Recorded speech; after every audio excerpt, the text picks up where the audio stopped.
Everybody, we're live. It's Tuesday on the Pastor Scott Show. Go to pastorscottshow.com to connect with us online. The phone number, if you want to join the conversation, is 888-528-2557. 888-528-2557. We talk about issues of the day from a Christian perspective. Go to clip number 21.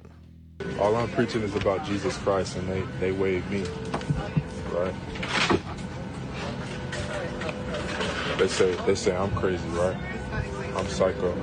That don't add up, man. That's not adding up, right? God let these happen. God let these things happen for a reason. May His will be done. May His will be done. Right? May His will be done. Not my will. My will is done. That is NBA player Jaden Ivey, who was released by the Chicago Bulls yesterday, and the team put out a statement. Normally, teams don't put out statements when they let somebody go for various reasons, but this is what they said. They said he was released for, quote, conduct detrimental to the team, is what they said. Now, that's an interesting phrase because it sounds official, but it doesn't really tell you anything. Like, what does that mean? Conduct detrimental to the team. Was he involved in something criminal? Did he have an altercation with somebody on the team? What is that conduct? And what seems to be behind it is that Ivey had been posting on his own personal Instagram talking about his Christian faith, but also that he criticized Pride Month, calling certain things unrighteous and making some other strong statements about his Christian faith. Now, there's a lot of different points of view on all of this, and but he says he's just preaching Jesus Christ is ultimately. So the debate that's going around is, was he released for his faith, or was he released for how he was expressing it, or was he released because he crossed the line on a matter of sort of left-right politics when he decided to criticize the NBA for hosting and forcing players basically to be involved with Pride Month, which has been a controversial thing in many sports, especially the last couple of years. These are his comments on a line for LGBTQ issues. This is what he said, clip 1. That the world can proclaim LGBTQ, right? They proclaim Pride Month and the NBA. They proclaim it. They show it to the world. They say, come join us for Pride Month, to celebrate unrighteousness. They proclaim it.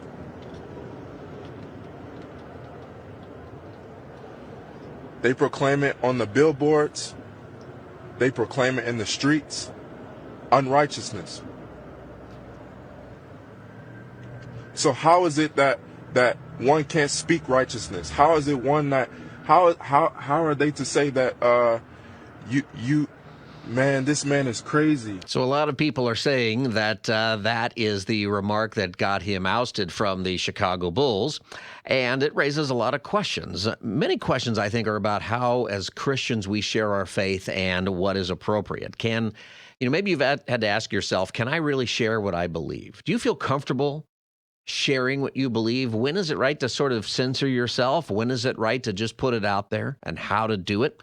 What do you think about this? And if you've been following this issue today, what are some of your thoughts? 888-528-2557, 888-528-2557. I think it's relevant to everybody because most of you aren't playing in the NBA. And if you're listening and you play in the NBA, we'd love to have you on our show. But for the rest of you, everybody's making fun of me for that. It's like, we've had Kershaw on the show. We had Clayton Kershaw on the show. He's going to be a Hall of Famer. We can have you on this show. 888-528-2557 is the Pastor Scott Show, 888-528-2557. But really, for all of us, can you really say what you believe? And will it cost me something if I do?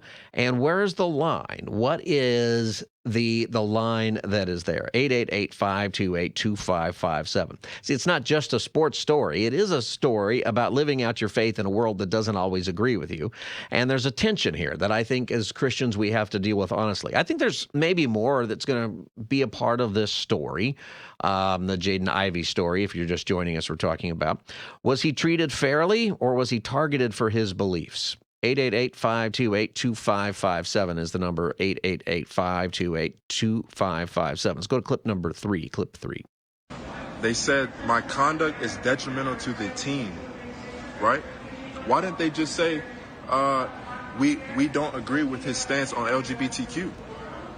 Why didn't they say that? Well, how is it conduct detrimental to the team? What did I do to the team? What did I do to the players? I did nothing but practice with them, play with them, pass the ball to them, good teammate to them. Said good job, good shot. I said, good job, good pass, way to play, bro. Right? I said these things to my teammates. Was never detrimental to them. So why is it that the NBA and the Chicago Bulls say that I'm detrimental to the team? How? Because I believe in the truth? Because I know Jesus is the way, the truth, and the life?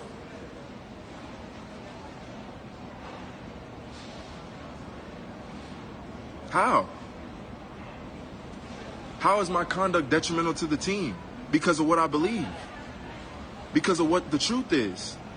See, I think whatever the truth ultimately is, I feel like to put out a statement like the Chicago Bulls did, where all you say is his conduct was detrimental to the team, that leaves so many things open for interpretation. Like when I just see that in general, right? I know a guy who got fired from his company and they put out a statement that just said he was fired, and they put out something similar. I can't remember the wording, but it was similar to he was fired for reasons of conduct or things like that. And you go, what does that mean? Did he assault somebody? Did he do something illegal? Did he embezzle? What was it? And the truth is that guy just got fired because they didn't feel like he was doing his job well, and he went through all those processes and they should have just said that. And if the Bulls are letting him go because they didn't feel like he was contributing to the team, that happens. That's part of professional sports. You just say, we have released Jaden Ivey and we wish him the best of luck in his next endeavors, and you just leave it at that. You don't say we released him because he was detrimental to his team. So what is it? When is it okay to share your faith? Maybe you have held back what you believe because of the consequences that might happen. When is it appropriate? When is it not? What do you think? 888-528-2557, 888-528-2557. This is the Pastor Scott Show. Go to pastorscottshow.com to connect with us online. You can join the conversation now at 888-528-2557. Fiona in Reseda, welcome to the Pastor Scott Show. Hi, thank you for having me. Hi, Fiona. How are you? I'm well, how are you? I'm good. So what do you think about this? Are you familiar with this story? Yes, I actually just saw it this morning on the way to work. Yeah. What were your thoughts about it when you heard that story? Honestly, I think I kind of find myself in that position sometimes at work when, something comes up and I feel like, now would be a good time to insert something from the Bible or something that I know or something that I'm discerning. And I find it a little bit difficult too, but I think it is important to use your discernment and to know when, you might be crossing a line and if and when this might cost you your job and if that's worth it to you. What about on your personal social media? I don't know if you have that or not, but his statements, as far as we know, were on his personal social media. And they're pretty strong statements about his faith, about righteousness. He did come after some other players.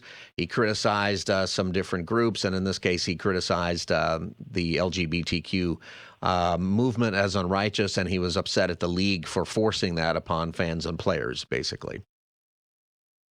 Yeah, honestly, I stand with him because nothing like that should be forced upon anyone. Just like they don't want us forcing our faith upon anyone. Well, we shouldn't have to be, we shouldn't be forced to, subject to wearing whatever or saying whatever that they want us to say, Yeah, you could have Christian month in the NBA and force everybody to wear a cross and force everybody to say the Lord's Prayer before the game or something. And I'm sure you'd have objections. And I I don't think you should force people to pretend they're a Christian if they're not. Right. All right. Thank you for calling the Pastor Scott Show, Fiona. 888-528-2557. 888-528-2557. Deja, is that your name in L.A.? Yes, it is. Hi, Deja. Welcome to the Pastor Scott Show. Hi, how are you? I'm very good. What do you think about this?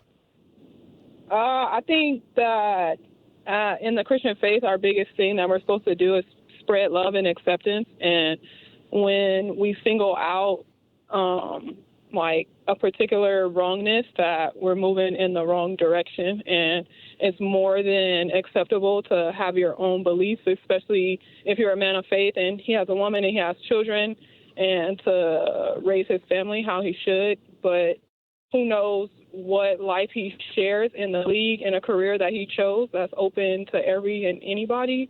So when you steer people away and call something unrighteous, when there are a long list of unrighteousness that goes on in the world, and you single out one thing, then we make people feel isolated from a faith that if you are LGBTQ and you choose to walk unrighteousness, then that's their walk.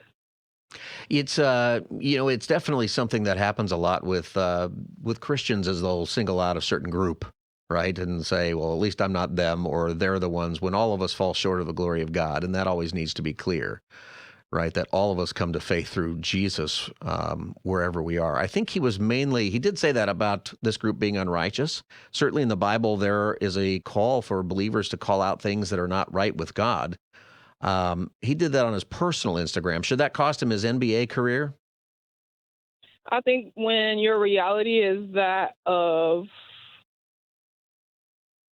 a career that accepts and is open to any and everything, and that he shares a team with people that have been convicted of crimes of like abuse and things like that, and he doesn't go out and speak out against that, but he wants to speak out of a night that doesn't say, hey, everybody come partake in homosexual acts for the night of basketball. We're all going to do salacious things to each other. But they just say, hey, come out for a night that accepts everyone, a night that says, like, you're okay here. Not that we support you, not that you should do it, you shouldn't do it, but that you're safe here and nothing's going to happen to you.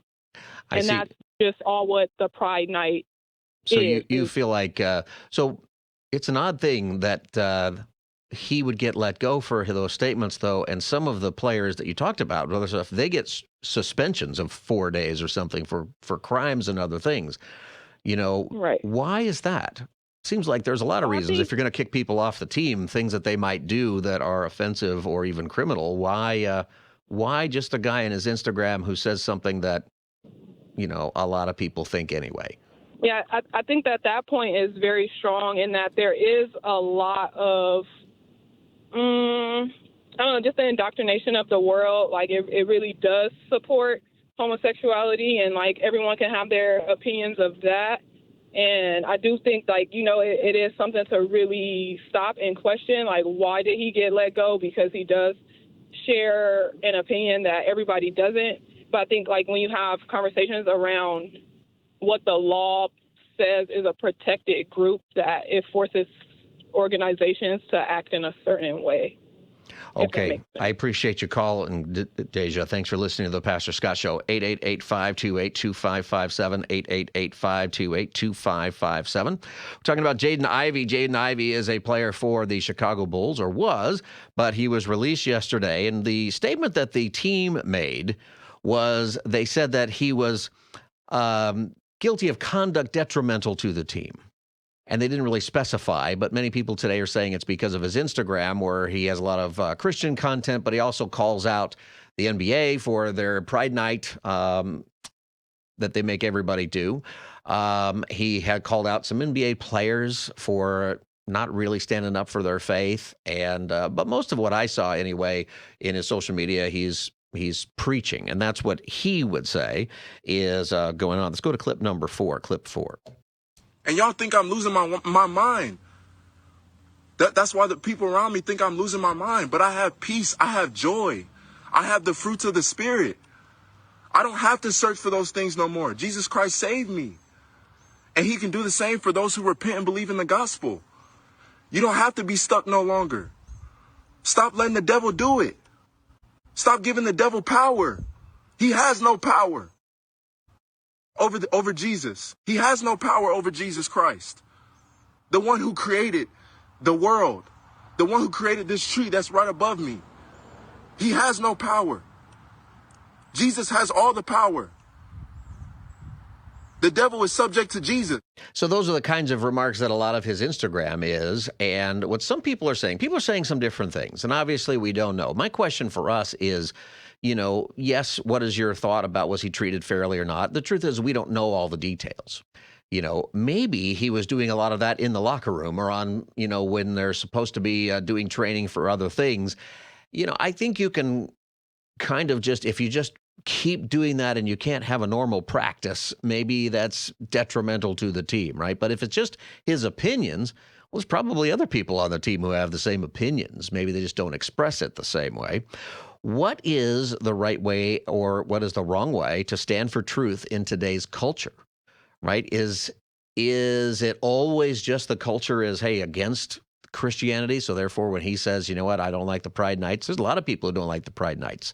A lot more athletes are stepping up about that, mostly because they make you wear the symbols of Pride Night. They make you wear the rainbow flag or they make you make statements. And if it goes against your personal beliefs, that's something else. Like if you turn the tables around and you say, well, we're going to force everybody to have Christian night and everybody's going to come out and we're going to quote John 3:16 together. Or what if it's Muslim night and we're going to come out and we're going to all bring out our carpets and we're going to pray towards Mecca and every player is forced to do that whether you're Muslim or not, right? Is there a difference between that? I don't think people would support that. So when they come out with the Pride Nights and make you wear the outfits and do all the stuff, and often there's other things, are they causing players to condone something that they don't agree with? And then do you take it as far as he did, where you call out the behavior as unrighteous? 888-528-2557 is the number. 888-528-2557 is the number. So the debate is on. Was he released for his faith? Or was he released for how he expressed it? Maybe there are some things that are internal. I would say some people are saying, well, he just wasn't a very good player. And I don't think that's it. Otherwise, they would have released him and said he's not a very good player. Even if they had other objections to things that he does, if you're not a good player, that's the best reason to release somebody off of your team. So where is the line? I think it's a really big question. You have your own private belief, but then there's also public speech. Freedom to practice your religion. How do you do it in a workplace where there are people there who don't agree with you on your faith?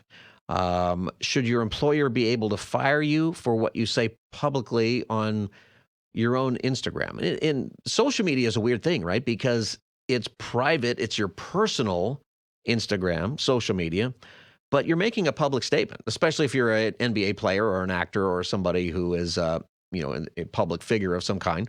It's more than just your own thoughts. You're making a statement out there. Is it different because he's a public figure, or should it be the same? I would say that most of us, except for those of you in the NBA and those of you who are in professional sports who love Jesus, who would like to come on the Pastor Scott Show, is there a difference between a public figure stating their faith? Should they have their job taken away? If it's the same thing in your job, if you did it, no one would say anything. There's a lot of issues here that I think are really important when it comes to sharing our faith. So we're going to take a break here in a minute, but I want you to think about it and tell me what you think. Do you think Jaden Ivey was treated fairly, or was he targeted because of his faith, just because he spoke boldly about those issues? 888-528-2557, 888-528-2557. And if you have a job that officially disagrees with your beliefs, however that is, how do you handle that? 888-528-2557. What's the best way to do it? And should Christians just go into the world today expecting consequences for making a statement, even in their own social media, about their faith? 888-528-2557. This is the Pastor Scott Show, 888-528-2557. Go to PastorScottShow.com to connect with us online, PastorScottShow.com. You can find our social media, our podcast, our live stream, where you can watch the Pastor Scott Show. just go to PastorScottShow.com. You can find us on the Rumble machine, rumble.com. Just look for us at Pastor Scott Show there and on all of the social media. Phone number is 888-528-2557, 888-528-2557. All right, when we come back, we'll take your calls. The real question isn't just, can I say this and expect to not have it impact my job, but maybe the better question is, how do I best represent Christ when I do share my faith? What's the best way to do it? What is a not so good way to do it? 888-528-2557, Pastor Scott Show. We'll be right back live on the Tuesday edition. Stay tuned. Welcome back. We're live. It's Tuesday on the Pastor Scott Show. 888-528-2557, 888-528-2557. We talk about issues of the day from a Christian perspective, 2-2. When I came into the league, all I wanted to do was win championships and get millions of bucks. Millions of bucks. Get that next contract. Get them cars. Get all them cars. That's all I wanted. Right? When I came into the league, that's all I wanted. Right? Until the Lord showed me. Lord showed me. You. What good is it to gain the world yet forfeit your soul? What good is it? What good is it to not follow the Lord, to not obey His commandments? What good? It's not good. It does you no good. That is NBA player Jaden Ivey, who was released by the Bulls earlier yesterday. And the reason they said is because of his conduct was bad for the team, they said. But the question today is, was his conduct sharing his faith? Was his conduct, his comments online? Some of them are very sort of bold and in your face about righteousness. He was anti the Pride Month and the NBA forcing players to be a part of that. Several other things that he said. But is that worth losing your job over? And so what we're talking about is, when it comes to your faith, what's the best way to represent Christ where you work? What is the best, or maybe what's the worst way? Maybe you've done it in a way that wasn't very good, or somebody else, because some people suggest that, well, maybe Jordan Ivey was internally doing that so often that he was annoying.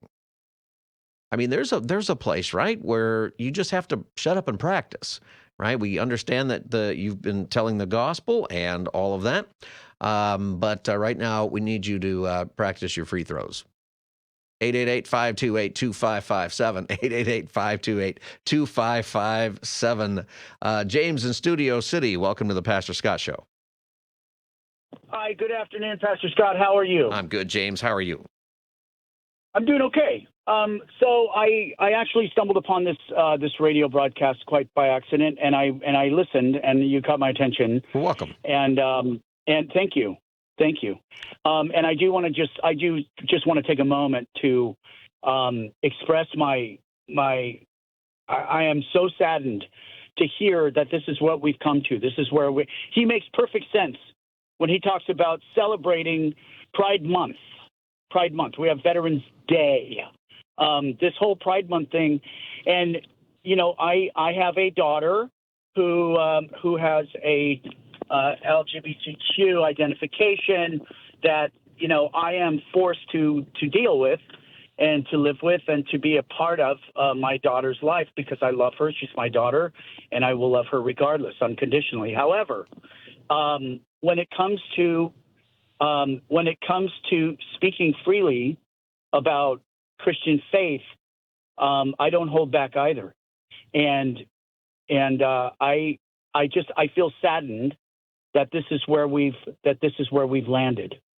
A lot of this, and I don't want to be, rude about it, but a lot of this is forced down our throat constantly. It's constant. Well, and I would like to think. Go ahead. Well, I was going to say, I think that people don't realize how much of this is ideology, right? That it's almost a religious point. It goes well beyond even what your daughter might be going through or other things, that there is an agenda that is beyond all of that. So you get Pride Month and a whole bunch of things that really is going against a lot of people's beliefs about that, not even just Christians. Correct. The majority of the population, I honestly, I truly believe that the majority of the population is against what is constantly celebrated, constantly promoted, and you know the basketball player, you know, Jaden Ivey. said it. Yeah, Jaden, yes, he clearly they celebrate it. They, you know, they basically push that issue. They put it on billboards. They have it in classrooms, in public schools. I know this to be true. And it's all year in the public schools. It's not math, science. There's a curriculum that is taught in every subject all year round by directive in LA public schools and many public schools. Yeah, and I think it should be stopped. So well, I think a big part of it is opinion. yeah. Hey, thanks for calling, James. This is your first time, right? Thank you. Let me give you the first time caller fanfare. Hey, James, this is the Pastor Scott Show. Go to pastorscottshow.com. We're on every day from 3 to 5. Wonderful. Thank you so much. I appreciate you having me on. All right, James. Thanks for calling the Pastor Scott Show. 888-528-2557. 888-528-2557 is the number. A lot of it has to do with many other things that are even happening in our world today. And maybe we'll get to this later on the show, but the Supreme Court found in favor of, in fact, 8-1, actually, in favor of a Christian therapist's right to not agree with somebody who comes in the office who claims to be trans in this case, but it could be anybody who has some kind of identity. What many states, including Colorado, have forced therapists to do is if somebody comes in and they say, I think I'm a girl in a man's body, you're forced to agree, even if you happen to know that actually, you know, maybe we should talk about this. Maybe you're being bullied. Maybe you're dealing with some other things. Maybe you have abuse. There's a pathology at all this, but they were forced to not talk about it because of ideology. The Supreme Court found 8-1. 2 of the 3 liberals even sided with the Supreme Court. And the reason is because we do have a right to have an opinion. We have a right to have a religious opinion. We even have a right to have an opinion professionally in different places without the fear of losing our job. And in those particular cases, that opinion would lead towards accurate care instead of care that is inaccurate. So what's the best way to share your faith when it comes to your faith or what you believe in the workplace or in public, or should you do it at all? Maybe you shouldn't. Or maybe there's just a time for it and a time not. What do you think? 888-528-2557. 888-528-2557. Millie in Ojai, welcome to the Pastor Scott Show. Hi, Pastor Scott. Hi, Millie. So, you know, this is so simple. It's so simple, and it'll be quick and to the point. So I've been teaching public high school for 23 years. And, you know, I love my students so much. I love them with every part of my being. And one year I had a student come up to me and he asked me, he said, hey, Miss Madonna, how is it that you love us the way that you do? Because I do, you know, if I can't preach Jesus, then I'll be Jesus in my classroom, right? Mm-hmm. So he asked me, you know, how is it that you love us the way that you do? And I said, well, you want the truth? And he said, yeah. I said, well, I've got Jesus living inside of me, and that's how. And so I think, you know, for someone like me, I think it's just by living the way that he would want us to live. We don't have to preach it. You know, I mean, there is a time and a place for it, absolutely, to speak it, to minister, and I do during lunchtime. I just was praying over a student not too long ago who was struggling with something, and on our time during lunch, he came in, and I was able to pray for him. But in the space of not being able to do something like that, just by loving those kids, I was able to say, Jesus. That's wonderful that you do that, and you're in a space where you have to be careful. But I think sometimes people feel like there's no opportunity in the public school, but that's not true if you do it the way you're doing it. Correct. And so, Amen. you know, what would it be like if you had a personal social media account and you came on and you made statements about right and wrong or about your faith? I do. And so you have that. Now, do you think that should jeopardize your job? It has jeopardized other teachers who have done that. No. Absolutely not. So there's a No, difference between your should not. your private social media, Absolutely. but then also whatever constraints might be there in your workplace. And I understand that by virtue of me posting the things that I do, that I might offend former students that are now friends of mine on Instagram, not current students, former students. Right. And I understand that, but that also too is my mission field. You know, it's a way for me to reach people again without preaching. I just do my thing and post my thing. And but no, I absolutely think that I should be able to post whatever I want to on my private, and there should be no ramifications at all. Yeah, well, I hope that all of that goes well for you. I'm so glad that you get to pray for your students, and you know that. And I think it's also cool that you get to see what happens to them through social media. If there's a positive side to social media. Absolutely. Right, I think as a teacher, all of my elementary and high school teachers who are still alive are on my social media, and it's pretty incredible. Right. Because that's the first time in history, right? Where do you find your first grade teacher? Well, you don't. But Exactly. Yes.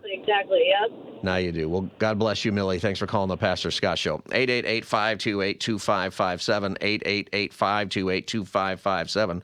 We're going to take a break in just a minute. And when is it appropriate to share your faith? And thinking about this, just like Millie, you know, your job wherever you go is ultimately, Jesus has put you there to represent him, however that should be done. We're talking about Jaden Ivey being released from the Bulls for sharing his faith online. What are your thoughts? 888-528-2557. Hey, I want to tell you before we go about Sanctuary Metals. Sanctuary Metals is a Christian-owned, faith-based company that will help you secure your future. And it's because Sanctuary Metals specializes in helping you move part of your IRA or 401k retirement into physical gold or silver. It's not just paper investments that rise and fall with the stock market. If you got an old retirement account, maybe from a previous employer, and it's just kind of hanging out there, you want to know what to do with it. Or if you're over 59 and a half, you may be able to roll over this IRA or 401k with no taxes and penalties if you qualify. The best part is it takes about 15 minutes over the phone at Sanctuary Metals. So I want to encourage you to call them and think about putting part of your retirement into precious metals. 800-801-9877 is the number. 800-801-9877 for Sanctuary Metals. You can also go to sanctuarymetals.com. Make sure you tell them Pastor Scott sent you for a no-fee for life precious metals IRA. Sanctuary Metals, 800-801-9877. We'll be right back in the Tuesday edition. Pastor Scott Show, we are live on Tuesday, 888-528-2557, pastorscottshow.com. It's Holy Week. You ever wonder what happens on Tuesday on Holy Week? You got Palm Sunday and Monday, Thursday. You've got Good Friday. Those are pretty specific days, right? We kind of understand what that. But what in the world was Jesus and his disciples doing on Tuesday? 888-528-2557. Go to clip 6. Hey there, is it Jesus? Am I saying that right? Actually, it's pronounced Jesus. Hey there, Jesus. My name's Officer Marcus Titus. This is my partner, Officer Lucretius. Hey, how's it going? Do you have a second to talk? Yeah, can I ask what this is all about? All right, well, we just wanted to swing by and let you know we've been getting some complaints, so we just wanted to come by and check in with you, okay? Okay. All right. Your neighbors have been saying you've had a lot of people over, a lot of people coming and going, you know, a lot of folks coming through here. Can I ask, are these people family of yours? No, look at me. Look at me. Look over here. Sort of. All right, so they're family. Okay, well, what do you mean sort of? Sorta, Yeah. or... Yeah, I mean, What do you mean, sorta? yes or no? Are they family? Yes, they are. Okay, so they're family. All right. Now, like I said, your neighbors are a little concerned about some of the things they've been overhearing. And I'm going to ask you a question. I want you to be honest with me. Look over here. I'm going to ask you a question. I want you to be honest with me, okay? Okay. Are you selling drugs out of here? What? Are you selling drugs? That is a clip from a group of people who put together. It's like Cops, the TV show, except it's Roman soldiers, and in that place they're questioning Jesus about why are people talking to you all the time. And eventually get to this place where they're asking him about changing water to wine, and isn't that dangerous for minors who shouldn't be drinking and all that kind of stuff. It's pretty humorous, and I don't think it's disrespectful to Jesus, but it kind of is a reminder that what we have in the Gospels only 56 days, actually, thereabouts, of records of anything that Jesus did, and only snippets of those days. He had a full life otherwise, right? He's doing things. And the Gospel of John tells us that there's so much that Jesus did, you couldn't even contain it, right, in all of the books. You have to imagine how incredible that is. But one of the questions that people will ask is, what happened on Tuesday?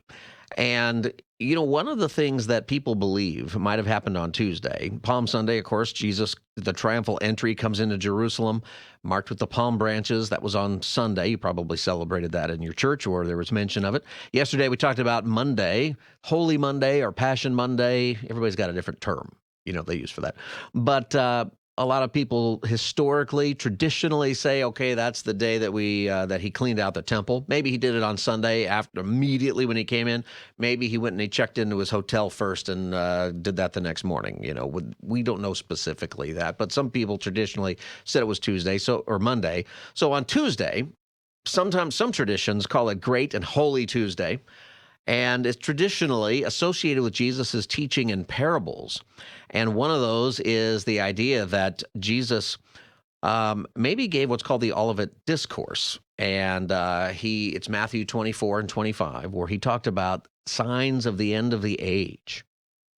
And you know what? If you are about to be crucified, you're 3 days out from being crucified, what message, if you're Jesus, would you say? What kinds of things would you want people to know about? And I think you would want to warn them, because the world is about to change. Like, everybody didn't understand it. He had been telling people, including the disciples, hey, I'm going to go into Jerusalem and they're going to crucify me. And they sort of missed all of that, most of it. It's kind of hard to believe, right? But if you're Jesus, you know that this is about to happen. You are going to talk about how the world is going to change and what that means, and that there will be last days and some signs of it. A big one is going to be persecution. Big one is going to be, what you read in the scriptures, is deception and people deceiving you. And that's what Jesus does. That's what Jesus talks about in Matthew chapter 24 and 25. He spends some time talking about the last days. Chapter 24, he says to his disciples, do you see all these things? Truly, I tell you that not one stone here will be left on another. Everyone will be thrown down.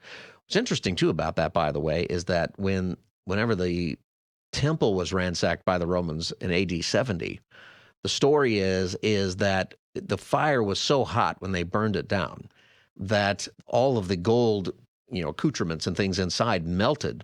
And so the gold is like flowing down through the cobblestone, the bricks on the floor, that the Romans came with crowbars and lifted up every single stone to get the gold out of there. And if that's correct, then it's sort of really interesting that Jesus would say, not stone will be left upon another. Well, that's literally what happened a few years later. But as Jesus was sitting on the Mount of Olives, the disciples came to him privately. Tell us, they said, when will this happen, and what are the signs of your coming at the end of the age? I feel like when we ask that today, and Christians have been asking that for 2,000 years, what do we want the Lord to tell us? We want the Lord to say, on October 23rd, 2026, these events are going to happen, right? We want it to be very specific. Instead, Jesus answers differently. The first thing he says is, watch out that no one deceives you, for many will come in my name, claiming I am the Messiah, and will deceive many. You will hear of wars and rumors of wars, but see to it that you are not alarmed. Such things must happen. The end is still to come. Nation will rise against nation, and kingdom against kingdom. There will be famines and earthquakes in various places. All of these are the beginning of the birth pains. And all of those things have been happening ever since then.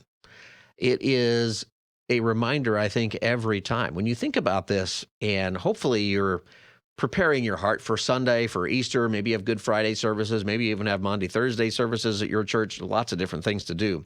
We usually don't think about it on Tuesday. But today is a really good day to be thinking about the fact that Jesus is going to return. Lots of different ideas about that out there, but Jesus is going to return one day. And until that day, we have a job to do. And our job is to represent Christ. We've been talking about Jalen Ivey and how he was released from the Bulls. Maybe it's because of him sharing his faith. Certainly, that's a part of it. Maybe there were times that he didn't do it so well, and it can be annoying.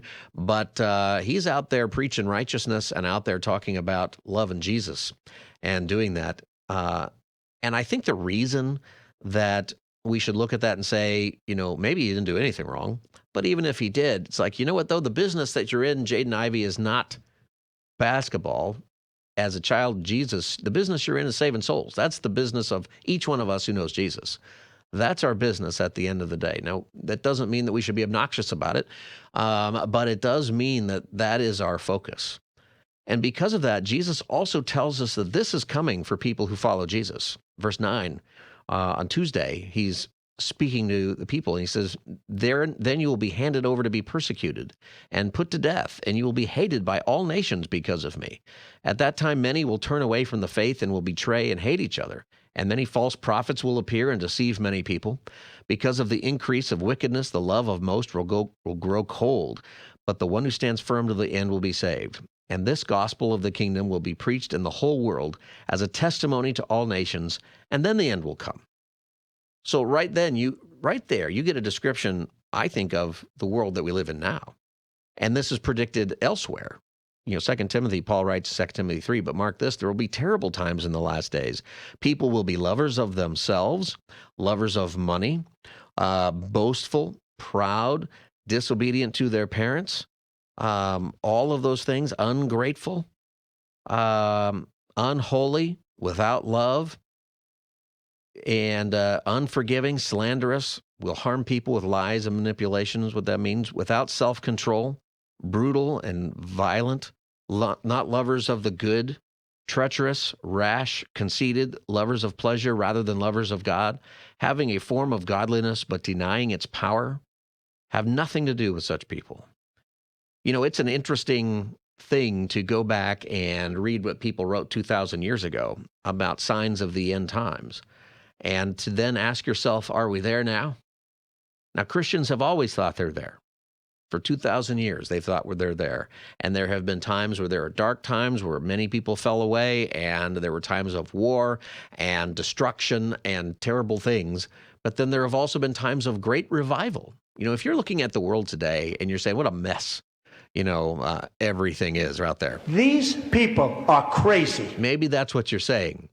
There have been times throughout history where everything has also been a mess, where there have been terrible disease, there have been corrupt governments, there have been terrible wars, there have been brutal persecutions of Christians and the church. And we see all of that today in various places in different ways. Maybe this is the end. Maybe we are in an era where we're going to see everything wrap up in the story of God. And hooray, if that's the case. I mean, that's awesome. It's going to be a little, for the people who are here, it's going to be rough, but it's not really very long. But on the other hand, maybe we're in a time of revival. Maybe we're in a place where people are going to come to Christ in huge numbers, maybe because of the forbearance of God, where he looks down and he sees what a mess everything is. And all of these things in this verse are just true about now. But maybe we're living in a time of great revival. And I think we have to live in that.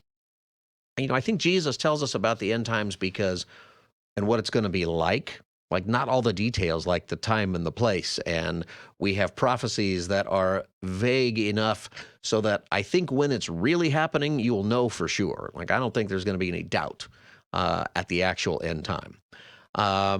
But instead, Jesus is giving us clues to what that looks like. And for all of us, by the way, we're going to go see, if it's not the final days, we're going to see Jesus anyway in 70 years, give or take 30 or 40, depending on how old you are, right? That's coming. Maybe we should live in two ways. Number one, realizing that the business that God has put us in is the business of Jesus and saving souls, and loving others in the name of Jesus, and proclaiming the truth, even if it costs us something, proclaiming the truth, realizing that some people are going to respond to it. Some people that you invite to Easter services this Sunday are going to surprise you, and they're going to put their hand up and they're going to walk forward and receive Christ. Or they're going to talk to you about Jesus later and say, what did the pastor mean about this? And suddenly be open to faith. Some people are going to say, thanks for bringing me, don't bring me next year. Okay. Whatever it is, we should live in a time that says the time is short, either because of death or because of Jesus coming back. Let's bring people the truth about Jesus Christ and the way we live our life and the things that we say and the things that we do, because the time is urgent one way or another. This is the Pastor Scott Show. Go to pastorscottshow.com to connect with us online, pastorscottshow.com. We'll be back in just 4 minutes as the Pastor Scott Show continues live. Hey, everybody, welcome back. Pastor Scott Show. Go to pastorscottshow.com to connect with us online, pastorscottshow.com. Phone number to join the conversation is 888-528-2557, 888-528-2557. We talk about issues of the day from a Christian perspective. Go to 7171. Breaking news, the Supreme Court has struck down Colorado's ban on conversion therapy. That therapy includes efforts to change an individual's sexual orientation or gender identity during talk therapy. Major American medical groups consider it ineffective and harmful, and 27 states outlaw that practice. But a Christian licensed therapist alleged the Colorado law violates her free speech rights and prevents her from openly talking with clients about their desire to rid themselves of same-sex attractions or better align with their biological sex. Now the High Court has ruled in her favor. That is a report. That's ABC News. You can kind of hear some of the words that they use on there that they don't particularly like it. But the Supreme Court today said that a therapist, if you go see a therapist, that they are allowed to have their own opinion when it comes to somebody who presents themselves, a child who comes and presents themselves as trans or as LGBTQ or anything. If they come and they say they're a dog, whatever it is, you don't have to agree by law with what they're saying. In fact, you can say, you know what, let's explore that a little bit and disagree, which goes against the law. Supreme Court is saying that law is not going to hold up. Go to 7-2.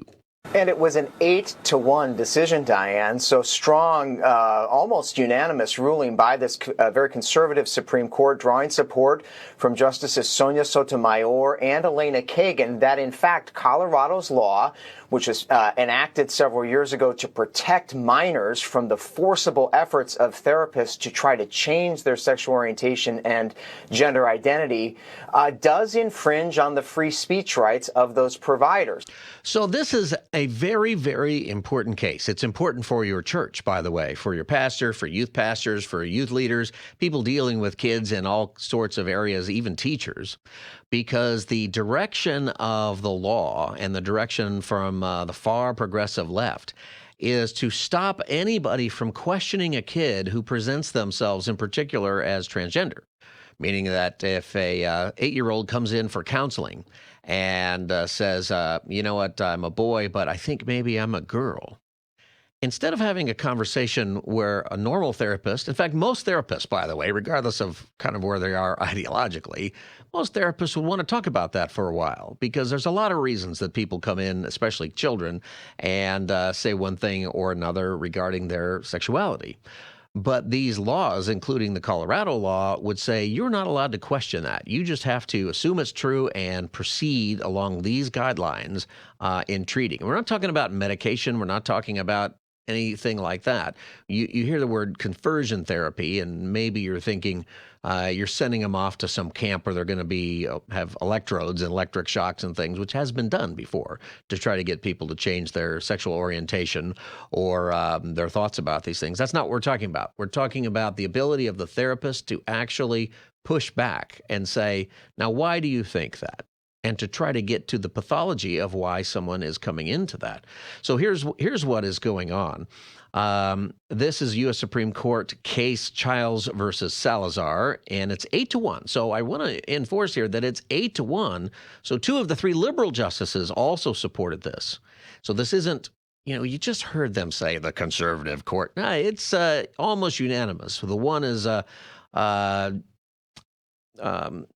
Jackson, who says she disagrees, and she's got pushback from the other liberals on this, because the reason is it can go both ways, right? When you're talking about, giving somebody your opinion as a therapist or somebody who you come to them for advice and help, you shouldn't be restrained to one particular point of view.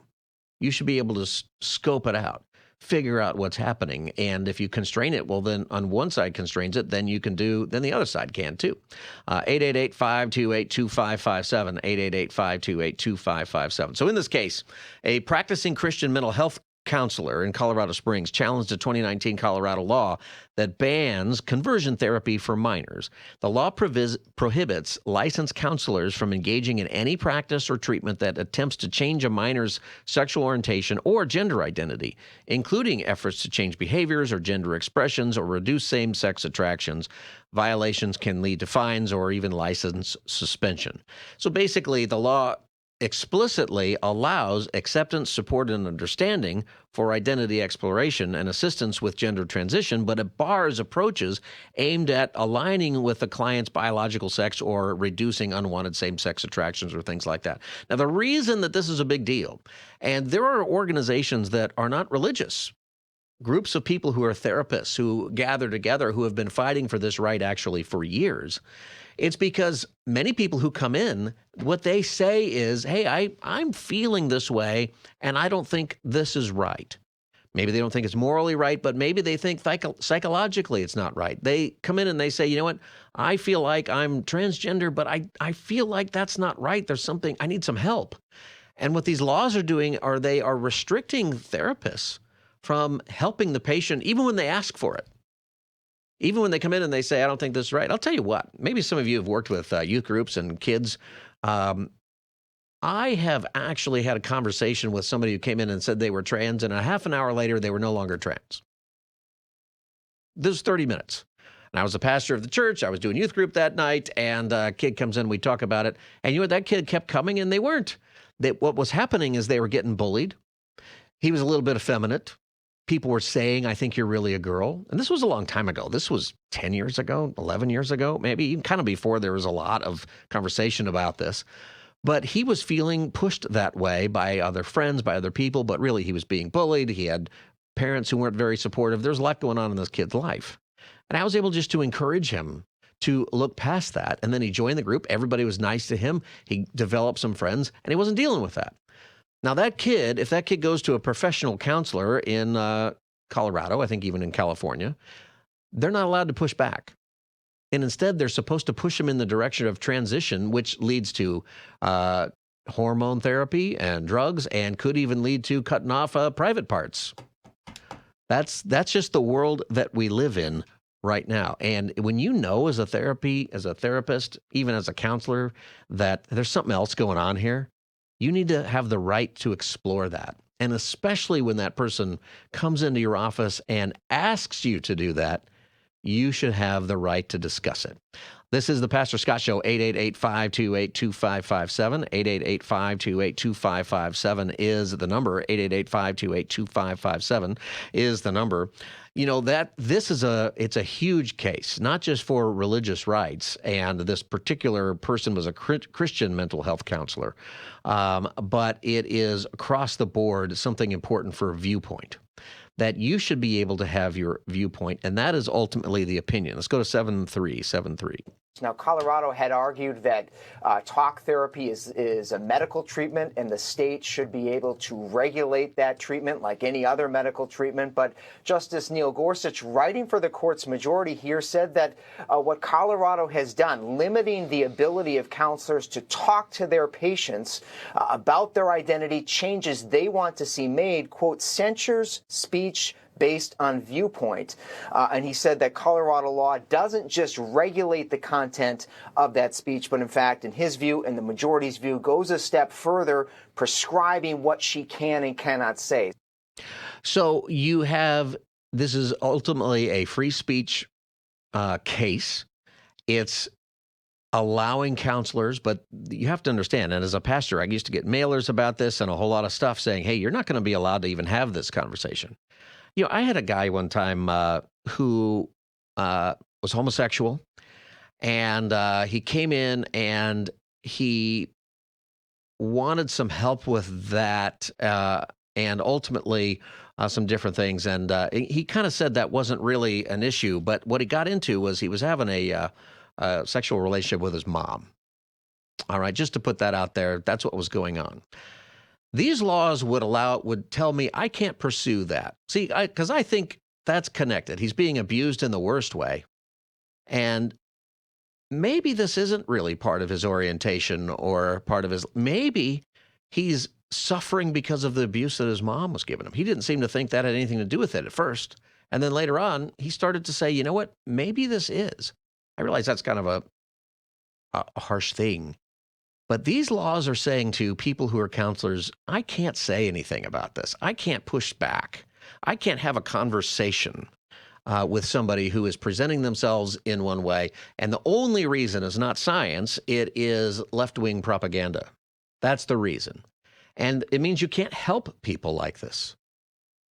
It means that a person who's coming in and they're really struggling with something and they're asking you for help, that you know there's abuse, you know there's terrible things going on, you cannot help them. That is what the Supreme Court, 8-1, by the way, liberals, except for one, and all the conservatives said, no, you got to be able to have this conversation. 888-528-2557, 888-528-2557. You know, there's all kinds of things going on in the world today when it comes to what people are talking about. Well, we're dealing with kids who are susceptible to all kinds of propaganda and prodding and other things.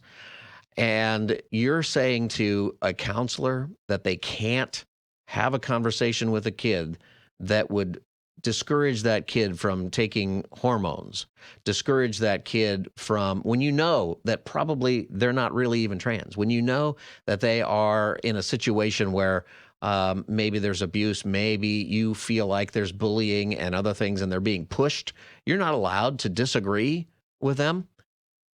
You're harming that kid. But the pushback on the other side is you're harming that kid by not affirming their statement of their identity. See, and that is a place where, as a counselor and for many counselors out there, when you know there's something else going on, you should be able to discuss it. 888-528-2557, 888-528-2557 if you want to join the conversation. Is it Pagan in L.A.? Yes. Hey, is that your name, Pagan? Yeah, I was just wondering, this a friend of mine told me that he was a victim of alfafina. I don't know how to spell it, but he explained to me that they do it in Hawaii, Simone. The mother and the father decides what kind of gender they want, and they can do it. And then he decides at the age of 18 what he wants to be. Is that true? Well, I don't know about that practice specifically. I know that there are the movement from the far left on this group, okay, on these things, are to say that your child, when they're born, maybe you've heard the phrase, you were assigned a certain sex at birth. So that's the change that the Biden administration even changed in the CDC and all of that, to say that you weren't born a male or a female. You were assigned male as birth based on your genitalia, or you were assigned female at birth based on your genitalia. But it's for you later to decide. There are many parents, I know a couple of parents, who have decided they're just going to let their kid decide. And the kid is a boy. Like, everything about this kid is a boy. But sometimes they dress him like a girl, and sometimes they dress him like a boy. And the whole thing is, we're not going to say whether he's a boy or not, even though he's got boy parts and everything. So I don't know about the specific practice that you're talking about, but there are people who have bought into this ideology, and I don't like it. And I think these friends of mine are harming their kid. Is what I know. My friend became one like that, and he had to change. He was a boy, and he did everything up to the age of 18 as a girl. Because his parents made him do that. They dressed her. They dressed him. They did everything. I said, boy, how did you get out of there? Well, I felt like a man, and I wanted to be a man, so I made my decision. Well, and that's a big part of that was in Hawaii when he was living with his mom and dad. Yeah. But the thing is this true? They can allow to do something like that? Well, there are parents who do that. So once again, I don't know about the specific thing that you mentioned, but there are parents who are doing that. We've seen some of it, in some of these cases that are in the news with the boys and the girls' locker rooms, and there's one on television. There's a lot of pressure from parents to trans their kid, but I believe that has to do with the attention that the parent gets. Well, look, I'm special because I have a trans kid. And in the meantime, your kid is the one who's, I think, being harmed. And that's an opinion that many people would not like today. But your friend is the The answer to that, he obviously never agreed with it, and his parents forced him. Pagan, thanks for calling the Pastor Scott Show. 888-528-2557, 888-528-2557. So the implications of this are significant because it allows people who are in therapy in those roles to be able to speak clearly according to their own opinion. And you don't have to buy into the ideology. And it's important that we realize this is ideology. And I'll give you another example of this just to show you. This is the Pastor Scott Show, 888-528-2557, 888-528-2557. Last week, the Olympics, the International Olympic Committee, decided that only biological women are allowed to participate in women's sports in the Olympics. And they said this after a few years of discussing it, especially because 4 years ago, if you remember, there were men who were pretending to be women who were boxers, and the female boxers were refusing to fight. Or one of them who got into the fight took one punch and then quit because the punch was so hard. And there was all this pressure to say, no, these people are women because they've identified as women and they're taking hormones. And it denied the science of it. Well, the International Olympic Committee, not a Christian organization by far. This is the statement that they made. Go to 8-1. The scientific evidence is very clear. Male chromosomes give performance advantages in sports that rely on strength, power, or endurance. At the Olympic Games, even the smallest margins can be the difference between victory and defeat. So it's absolutely clear that it would not be fair for biological males to compete in the female category. In addition, in some sports, it would simply not be safe. Listen to that. It's not safe. It is unfair. Why? Because science. That's the International Olympic Committee. See, it's ideology. And so what the Supreme Court is saying is that therapists don't have to bend the knee to somebody's ideology. You don't. And it goes both ways. So the reason that the liberal justices, except for one, sided with the conservatives is that you shouldn't have to force people to, let's say, have a religious point of view, right? You can't tell people that you can force a conservative or a religious point of view, or you can force a liberal or progressive point of view. You shouldn't do any of that. You should allow people whose job it is to be therapists to be able to actually deal with each person individually. The Olympic Committee continued with this, 8-2. Every athlete must be treated with dignity and respect, and athletes will only need to be screened once in their lifetime. The IOC recognizes the importance of widespread participation in grassroots and recreational sports programs and the impact that sport has in society. However, the Olympic Games has a focus on elite sport, and in elite sport, we must ensure the fairness, safety, and integrity of all competitions within the Games. All of that is common sense. All of that is science. And so in this year's Olympics, in the Los Angeles Olympics in 2028, if you're a dude, you got to be in the dude category. That's the way it is. When you think about this, just think about this for a second. In 2024, the Olympics allowed a man to beat up women in the ring, to punch women in the face. A guy who's just because he takes some estrogen and his numbers were a little different, he's much bigger physically. There's just nothing you can do about that. That's the way it is. We allowed a male to hit a woman in the ring, and all the women were stopping. And remember, they turned around, they put their arms up like the big X, like the chromosome, to make this statement. See, all of that is where ideology takes us. And so what the Supreme Court decided today is that counselors do not have to be governed by ideology either, that they should be able to make a determination based on the person sitting in front of them and what they're going through, what their background is, what their age is, all of those things. And these laws that these states are passing that say to the counselor and eventually the pastor or youth pastor or anybody, you're not allowed to disagree with somebody when they tell you they have a certain identity. Those laws are a violation of constitutional right, and they are a violation really of, I think, what people want. When you go see a therapist, do you want them to lie to you? 888-528-2557 is the number. Sandra in Ventura, welcome to the Pastor Scott Show. Hi, Pastor Scott. I was just listening in on this discussion, and it just brought to mind how, I think it was about 20 years ago, how I had a boss, and he was very feminine, very feminine.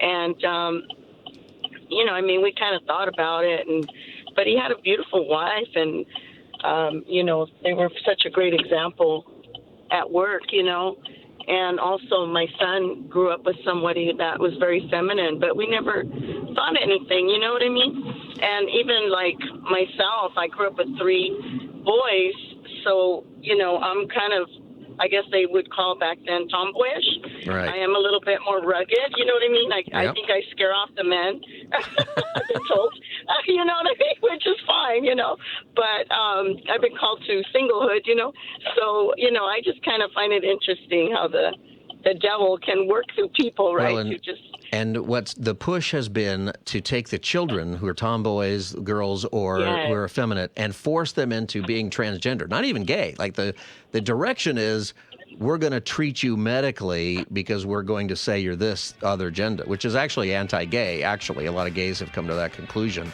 as well. The court is saying, no, counselors don't have to do that. 888-528-2557, 888-528-2557. Kathy and Irvine and others will get your call when the Pastor Scott Show returns in just a moment. We'll be back in 4 minutes live.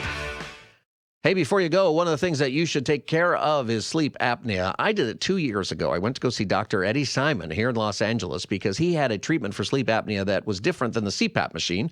CPAP machine is the one thing with hoses, and it's forcing the air up your nose, and it works great for many people. It is life-saving, but it's also not very hygienic. It's not romantic, if you know what I mean. And I wanted to see if there was another solution. My wife was about to kick me out of the bedroom anyway because of my snoring, and I went to go see Dr. Eddie Simon. He's created a mouthpiece. It's custom made. I wear it in my mouth. It fits completely in my mouth. It's comfortable. Got used to it on the second night. It moves my jaw forward while I sleep, putting my tongue in the right place and opening up my airway so that I breathe normally. It resolved my sleep apnea. It resolved my snoring. My wife is happy. I wake up feeling great. I think this solution can work for you. Call Dr. Eddie Simon at 800-92-SMILE, 800-927-6453, or go to tmjexpert.com. We'll be right back. Welcome back, everybody. Pastor Scott Show, 888-528-255774. So this is a big win, not only for First Amendment advocates, but for really for Christian the Christian groups that had backed Ms. Childs in her Christian-based medical practice in Colorado, which had sought to open the door to a Christian-friendly treatment options for these types of kids. The Supreme Court today decided that counselors do have the right to discuss with for minor kids who come in for therapy because of transition issues or gender identity, those kinds of things.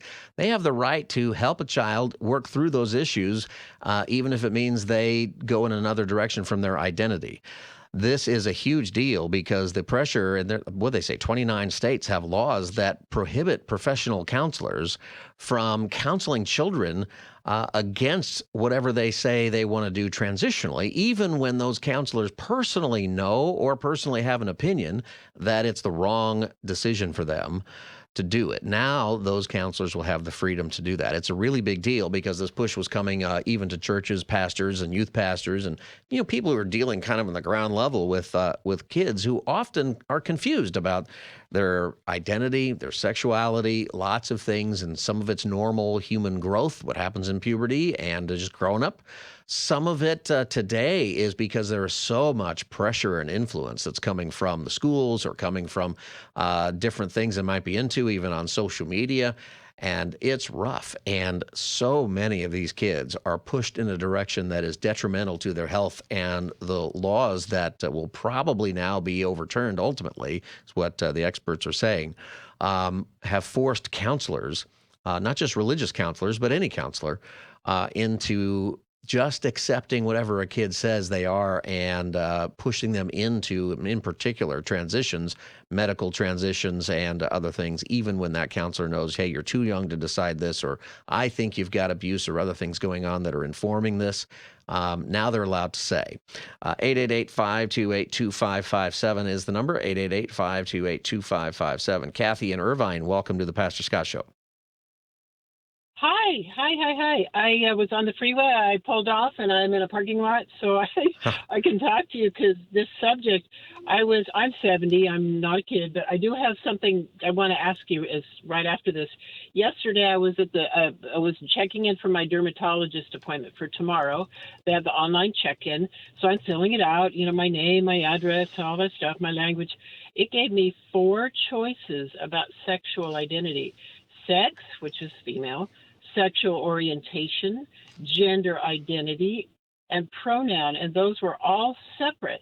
Sexual orientation is lesbian, gay, or homosexual. The second choice is straight or heterosexual or bisexual, do not know, choose not to disclose, or something else. And then the gender identity was male to female, transgender, male, female to male, queer, gender queer, Right. neither exclusively male nor female.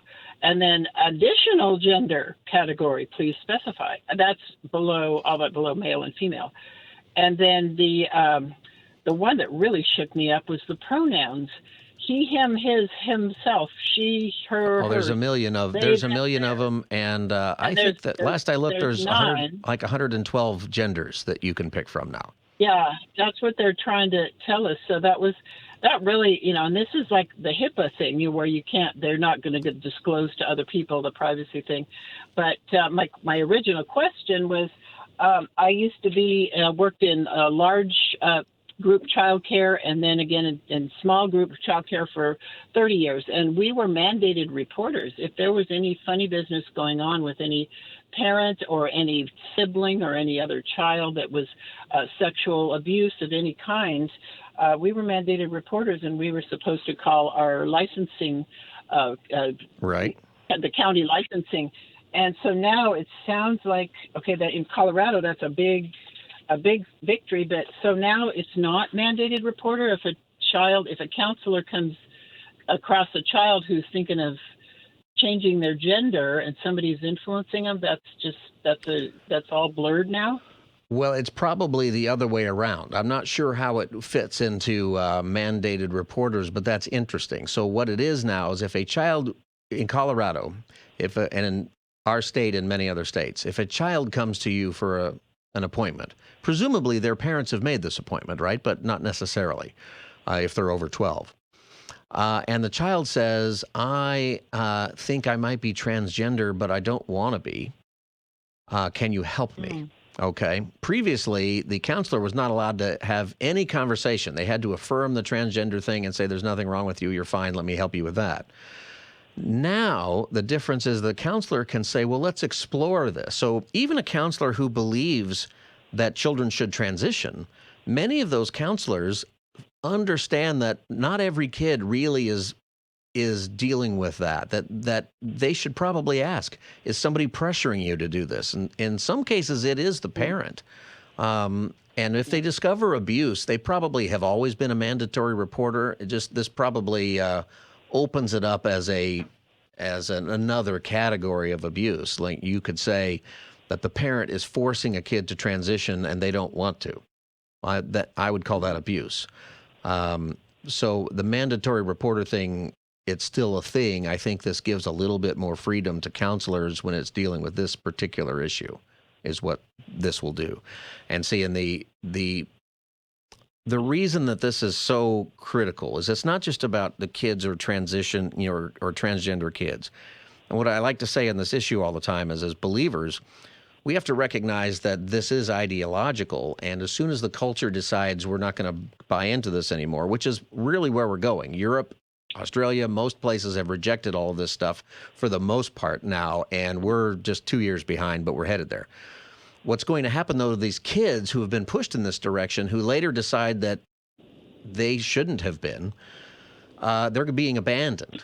You know, we had Chloe Cole on the show a while ago, a detransitioner, and she talks about her story of how all of her sort of political groupies who were excited for her in transitioning into a boy, they all abandoned her and criticized her and bullied her when she decided to detransition. And detransitioners have that same thing going on. My point with this is that you're going to have a bunch of people pretty soon who are going to have nobody because they're going to detransition. They're going to feel like they were pushed into a direction that they shouldn't have been. and the people who were with them before abandon them. We must not do that. There are, I think, 1,000 lawsuits already coming. One finally has been decided. Chloe Cole's case goes to trial next year. All this is going to come crashing down. This is just another place where it now allows therapists to not be constrained by a state-designed viewpoint. So the state was demanding that therapists have a viewpoint on this subject that they can't change, even if they don't personally agree with it. Now that's ending. And that's why the liberals were for it either, because the state shouldn't determine what your viewpoint is as a therapist. You should be able to have a conversation openly with somebody who comes to your office and pursue whatever your opinion is, what the best course of action is for them. So I would say this is a good thing when it comes to mandatory reporting and everything else. Does that make sense? Yeah, thank you so much. You're welcome, Kathy. Thanks for calling. Natalia in Huntington Beach, welcome to the Pastor Scott Show. Hi, Pastor Scott. Thank you for having me. I've been listening, and as a Christian, I'm so happy that we're all just breaking this apart. I think it was about time that we all put our heads together and sharing the truth in love just really dissolve this whole delusion of transgenderism. This is not out of hate that I'm saying this. It's been a confusion, a spirit of confusion and deception that has come over people. And I feel like as believers, we should be approaching this with a lot of compassion for the de-transgenderizing people and also those that are trying to get into it and stuff, and just continue to speak the truth in love. Be patient. A lot of these people have a lot of trauma. They may have faced sexual abuse as a child, and so they do need a lot of love from the church to heal those inner wounds. And I feel like a lot of believers for a time had been a little bit maybe standoffish about wanting to talk about the subject. It was kind of taboo, but I mean, at this point, as believers, we need to have a wholehearted, loving approach in compassion. What would Jesus do? Yeah. Like, if Jesus would love these people and help them know the truth of their true identity, which is either male or female, then we should also mirror that when these people start coming to church feeling isolated from their political groups and those progressive groups that have abandoned them. Yeah. So, Natalia, I'm almost out of time. I appreciate your call on this. And that is really the thing, is that it's not loving. It is not loving to speak falsehoods to other people, and especially when you allow them to go down pathways that they can't. I want to give you just a resource. And this is I give you this one because they're not a religious organization. There are people who are Christians there, but there are people who are not Christian. It's called Alliance for Therapeutical Choice. Therapeuticalchoice.com is the website, therapeuticalchoice.com. The organization is called the Alliance for Therapeutical Choice and Scientific Integrity.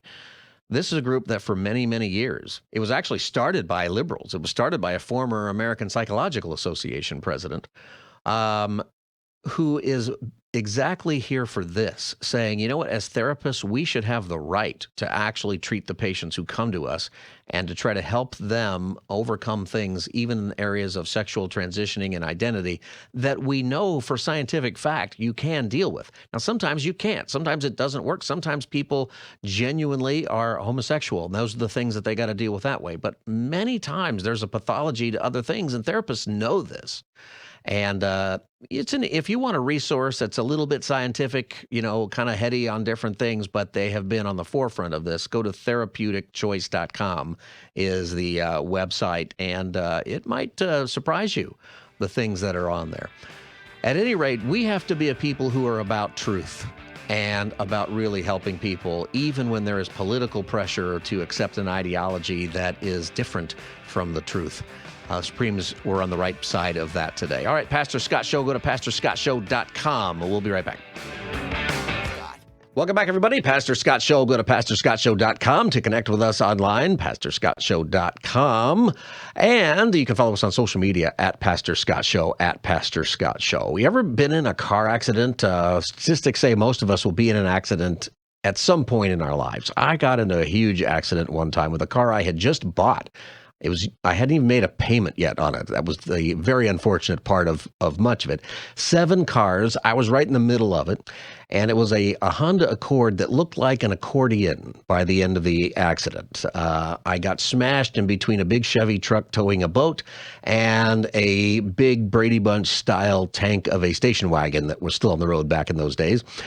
And my car was so badly messed up that when the paramedics showed up, they looked around and they kept asking, who's in the upside down car? And we kept looking around going, I don't see any upside down car. And then I finally realized if you looked at mine the right way, I could see why you thought it was upside down.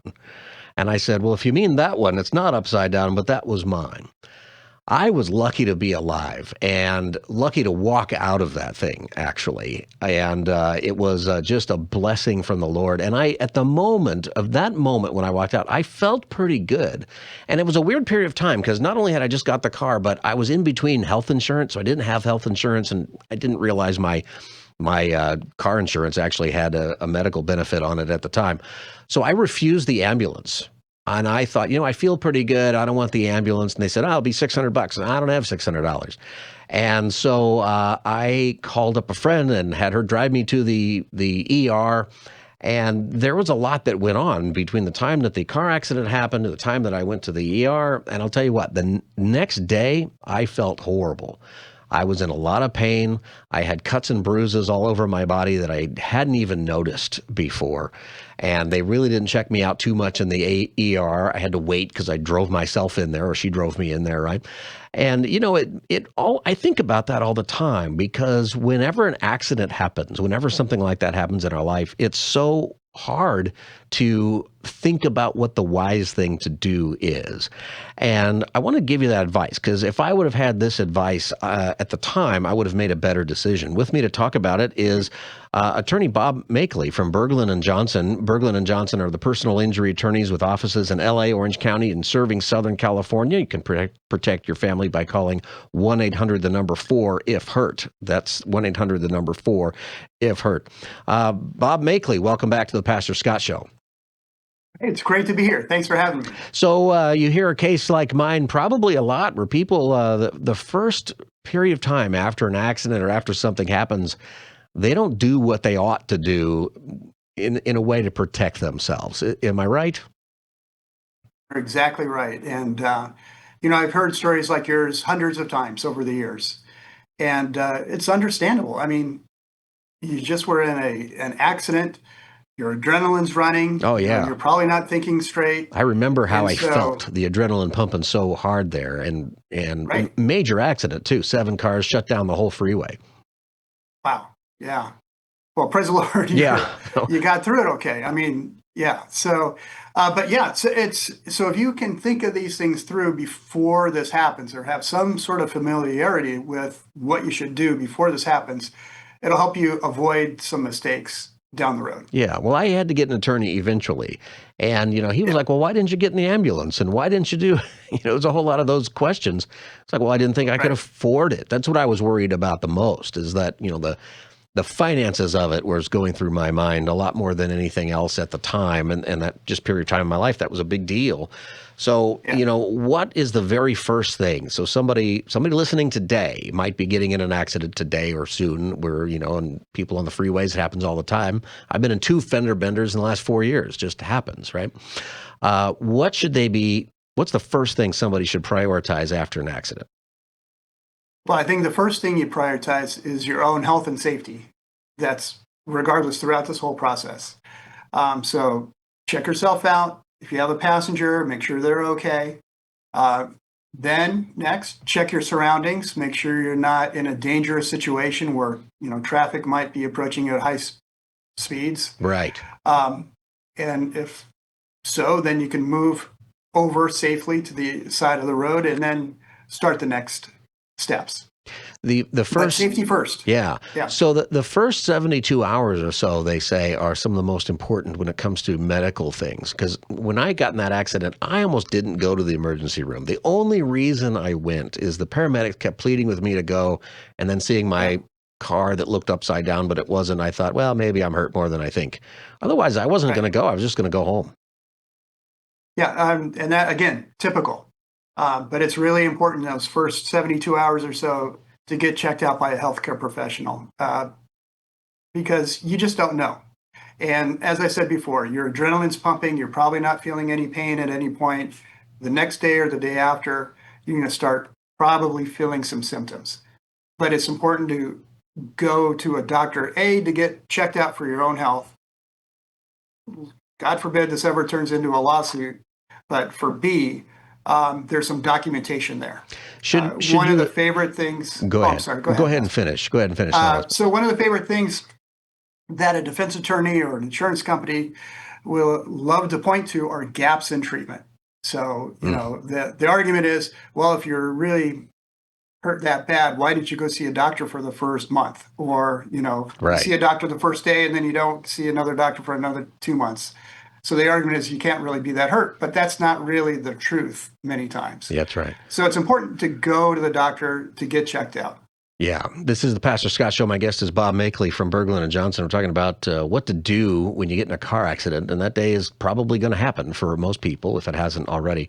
So what are some other things that people should document at the time that they forget in the midst of that adrenaline? And you talk about lawsuits. People don't want to talk about that a lot, but insurance companies are involved. And, you know, in my case, there were 7 lawsuits, right? Everybody was suing each other. Not individually. You know, I never met the people who were in those accidents. It was insurance companies, everybody trying to get their money back for whoever caused the accident or how that's determined. It was complicated. But that is going to happen. Your insurance company will be involved this way, and you will be talked to and asked for what happened. So what should people think about? Yes. So after you make sure that you're safe, then you want to exchange information with the other people that are involved in the accident. You want to get their insurance information, driver's license information, and you're going to exchange that with one another. It's important to take photographs. This is something that in the heat of the moment, you're not going to really think of, but take photographs of both vehicles. And I always recommend you just go around each car, take a picture of each side. Yeah. Make sure you have photos of all the damage. If you have any injuries, I would take photos of that too. Again, this is not what a normal person would think of at the scene, but that's evidence. And so once those cars go away, if you haven't documented the damage, then that evidence goes away. So take the photographs, exchange the information. If you can take photographs of the cars at the point where they come to rest, sometimes in accidents, that's important too. Yeah. To determine what really happened. Everything. Everything, yeah. And you know, we have our phones now. And so you can take as many photos as you want. When I got mine, nobody had any phones. Another question is, don't post them on social media. I heard that if that happens, don't go right ahead and say, hey, look at the accident I just got into. Why is that? Well, people, social media is a whole, we probably do a whole segment on that, but people can look at that and interpret it any which way, right? So they can twist things around and make it sound like things didn't really happen the way they did. Yeah. The real thing about social media that you want to avoid is, posting yourself doing activities. Again, somebody's going to look at that and say, if you really standing there hurt, proud of your wrecked car, and in some position that doesn't look like you're hurt. That's really important. We don't have a lot of time, but Bob, people don't always like to talk about having to call a lawyer or get involved in that. But one of the reasons that Berglund and Johnson is here is you guys are Christians, you love Jesus, and the truth of the matter is everybody's going to have to deal with their insurance companies in these kinds of things one way or the other at some point. Tell us about Berglund and Johnson and how people can contact you. Well, thanks. We have been around for 44 years, which is a long time for a plaintiff's firm. I've been here over 30 years, and I would just like to give a shout out to your listeners, Pastor Scott, because we've been very successful over the years in representing people. And a great deal of that is because of the clients that we represent. And many of those are your listeners. I can tell you that juries love our clients. They're kind, loving people with upstanding character. And it just makes our job so much easier. So I really think that a lot of our success really should go to you, your listeners, because it really is just a pleasure to represent people like that. Well, and I think that for a lot of our listening audience, it's they are hesitant anyway to make these charges. They're believers. But if they're going to tell the truth, juries see that. Juries recognize, who's telling the truth and who's exaggerating different points. Absolutely. And it's got to make your job easier, too. It makes our job so much easier. And, as I said, we've been very successful over the years. You're not going to see us on television. I mean, in the last couple of months, we had a couple of multi-million-dollar results, but you're not going to see us on TV bragging about it. You're never going to see us standing on top of big rig trucks or having explosions during the commercials. We're just going to keep our head down and do our job. And again, really, thanks to your listeners, and we just appreciate their support through all these years. Well, thank you, Bob, for being here. How can people get in touch with you when they need an attorney? Well, you can call us at 1-800-4IF-HURT, or you can go on the website, berglundandjohnson.com, and you can contact us that way. Also, we have a little pamphlet talking about what to do after an accident. There are 7 rules to follow after an accident. If you want to get a copy of that, contact our office. We'll make sure we send them to you, because there's more that should be done than we had time to That's a great idea. You keep it with you in your car and review it beforehand. Exactly. And it comes in a nice little packet. You can keep your your registration and all that sort of thing. Thank you, Bob. Thanks for being with me today also. Go to berglundandjohnson.com and check them out there. 1-800-4IF-HURT. Pastor Scott Show will be back in a moment. Stay tuned.